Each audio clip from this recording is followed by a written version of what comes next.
ये तो सिलसिला चल ही रहा है। आपने पहला लिस्ट तो देख लिया होगा। दूसरे लिस्ट में 2-1 क्वेरीज थी और वो मेरे ख्याल से आज दोपहर तक पूरा हो जाएगा ग्राउंड इंफॉर्मेशन। कुछ तो आज लेट शाम तक आएंगे, कुछ कल तक आएंगे। सर, सीट को लेकर जैसा उत्तरी घोषणा हुआ 70 सीटों पर सहमति बनी, बचे हुए को लेकर अब तक आधिकारिक घोषणा नहीं है। वो भी हो जाएगा, होते जा रही है। आधिकारिक हो जाएगा, उसमें कोई परेशानी की बात नहीं है। और मेरे ख्याल से कुछ सीटों पर तो सहमति होगी, कुछ सीटों पर हो सकता है कुछ हमारे नए मेहमान अपने हिसाब से लड़ना चाहते हैं, तो उसमें भी कोई दिक्कत नहीं। सर, कुछ सीटों को अगर देखें तो जो झारखंड मुक्ति मोर्चा की हिस्से का राजधनवाद था, वहाँ लेफ्ट ने उम्मीदवार दे दिया। जहाँ कांग्रेस लड़ती थी वो कुछ वहाँ आरजेडी ने दे दिया। इसी तरह की जो एक आध सीट है ना, जिसमें दोनों तरफ से स्ट्रांग उम्मीदवारी है, हो सकता है उसको कुछ तीसरा फार्मूला उसमें बन सकता है, जहां एक्यूट कोई ऐसा स्ट्रांग दोनों तरफ से। तो बाकी तो तकरीबन 81 से में से 79 सीटों पर आपको किसी तरह का अनुवाद नहीं मिलेगा, बट 1-2 सीटों पर अभी कश्मकश है, उसमें बना लेंगे। नंबर गेम क्या है सर? जब 81 निकलेगा आप देखो।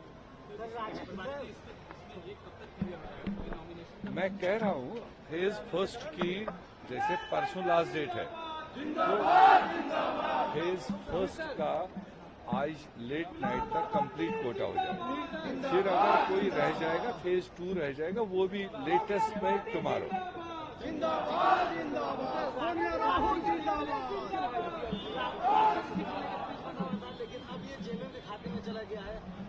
देखो, कई सीटों पर कई तरह का ऑर्गेनाइजेशन ने काम किया है।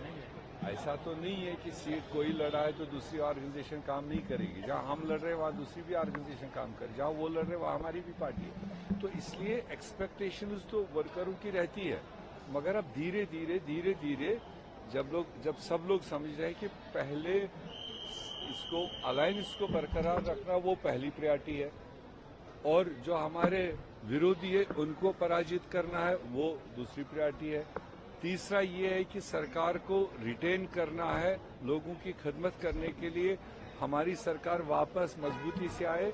ये सारे वर्कर धीरे धीरे समझ रहे हैं, जिनकी हाई क्लेम्स थी वो रफ्ता रफ्ता महसूस कर रहे हैं कि मेरी दावेदारी थी, मगर पहले प्रायोरिटी वो। अगर उसमें नहीं आ पाया तो मैं तो समझता हूं कि जितना फिर भी अभी तक बैलेंस तरीके से निकला है विदाउट आक्रोश। दूसरी, भाजपा के अंदर जिस तरह से टिकटें होने के बाद में आक्रोश है, उठक पटक है। अगर मेरे पास सीटें होती अवेलेबल तो मैं तो 1 दर्जन से ज्यादा लेने के लिए तैयार था।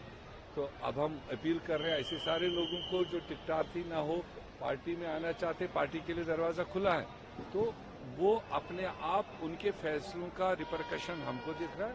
और हमारे यहाँ पर एक्सपेक्टेशन है 1 से ज्यादा भी उम्मीदवार है, पर उसके लिए हमारा सीनियर और भी डजन्स ऑफ लीडर्स आ रहे हैं, वो उनके साथ बातचीत करके उसको एंगेज करने का। कांग्रेस उम्मीदवार कैसा हो? कांग्रेस उम्मीदवार कैसा